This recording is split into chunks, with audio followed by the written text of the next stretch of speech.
America में पैदा हुआ बच्चा क्या अमेरिकी नागरिक है? यह सवाल 100 सालों से तय माना जाता था, लेकिन अब नहीं।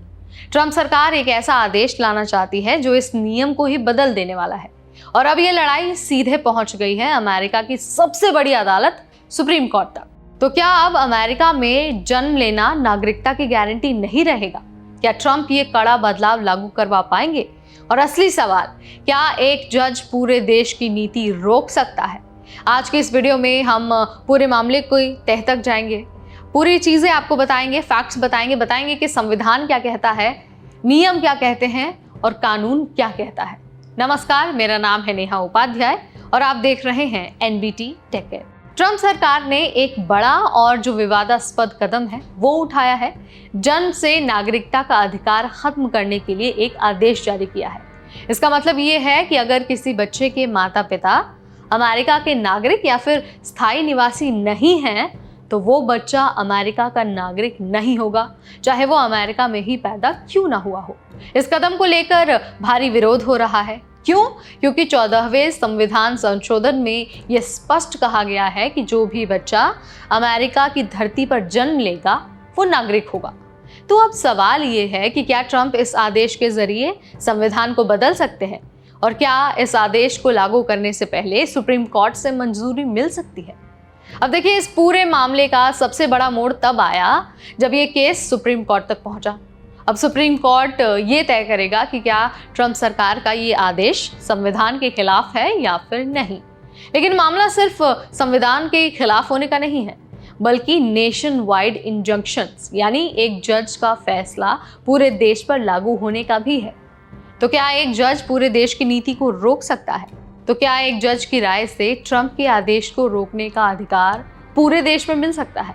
दरअसल सुप्रीम कोर्ट में यह मामला सिर्फ ट्रंप के आदेश का नहीं है, बल्कि यूनिवर्सल इंजंक्शन पर भी है।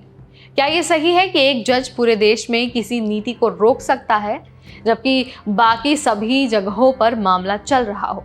अमेरिका में ये स्थिति पिछले कुछ सालों से बढ़ती जा रही है। बैरक ओबामा और जो बाइडेन के दौरान भी राष्ट्रपति के आदेशों को कई बार रोकने के लिए ऐसे इंजंक्शंस दिए गए हैं, लेकिन ट्रंप सरकार में ये रिकॉर्ड स्तर तक पहुंच गया है। और अब ये सवाल उठ रहा है कि क्या ये संविधान के खिलाफ है और क्या इससे प्रेसिडेंट की कार्यक्षमता पर असर पड़ेगा। ट्रंप के आदेश का विरोध करने वाले लोग इस पर तीखा हमला कर रहे हैं।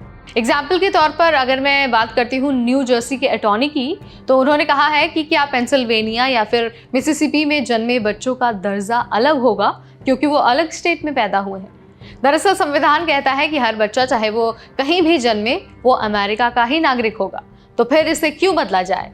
कॉन्स्टिट्यूशन के 14th अमेंडमेंट के अनुसार अमेरिकी नागरिकता एक समान अधिकार होना चाहिए और ये सिर्फ एक स्टेट के फैसले से प्रभावित नहीं हो सकता है। विरोधी इसे संविधान की मूल भावना से खिलवाड़ मानते हैं। अब जब ये मामला सुप्रीम कोर्ट में है तो कोर्ट को सिर्फ एक सवाल का आंसर देना है। सवाल है कि क्या ट्रंप के आदेश को लागू किया जा सकता है या फिर नहीं। लेकिन इससे कहीं बड़ा सवाल ये है कि क्या एक जज की राय पूरे देश पर लागू होनी चाहिए। जस्टिस नील और जस्टिस एलेना ने पहले भी यूनिवर्सल इंजंक्शंस पर चिंता जाहिर की थी, ये कहते हुए कि एक जज को पूरे देश की नीति पर रोक नहीं लगानी चाहिए। इसका असर सिर्फ ट्रंप के आदेश पर नहीं बल्कि आने वाले प्रेसिडेंट की नीतियों पर भी हो सकता है।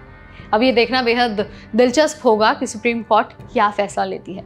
क्या वो यूनिवर्सल इंजंक्शंस को लिमिटेड करेगा या फिर इस मुद्दे को लेकर कोई और बड़ा फैसला लेगा? अब देखिए, ऑफिसर्स का मानना है कि सुप्रीम कोर्ट शायद ट्रंप के आदेशों को संविधान के खिलाफ पाकर इसे नकार देंगे, लेकिन इसे लागू करने से पहले नेशन वाइड इंजंक्शंस पर कुछ कड़े दिशा निर्देश भी दे सकता है। क्योंकि अगर एक जज पूरे देश में आदेश को रोक सकता है तो इससे न्यायपालिका की ताकत बढ़ जाती है और एग्जीक्यूटिव ब्रांच के निर्णयों में रुकावट आती है। ये मामला सिर्फ अमेरिकी नागरिकता का नहीं बल्कि प्रेसिडेंट के पावर्स और जो जुडिशरी है उसके अधिकारों का भी है। तो यहाँ पर मैंने बहुत आसान भाषा में एक्सप्लेन कर दिया है कि कैसे जो ट्रंप की बर्थ राइट सिटीजनशिप खत्म करने का आदेश था, अब उस पर काफ़ी ज़्यादा विवाद हो गया है। पहले भी विवाद हुआ था, लेकिन क्योंकि अब ये जो मामला है वो सुप्रीम कोर्ट में चला गया है, तो ऐसे में इस विवाद ने दोबारा हवा ले ली है। इस विवाद पर दोबारा चर्चा शुरू हो गई है। मैंने यहाँ पर आपको सब बता दिया है, वीडियो अगर आपको पसंद आया है तो इसे लाइक और शेयर करना बिल्कुल ना भूलें।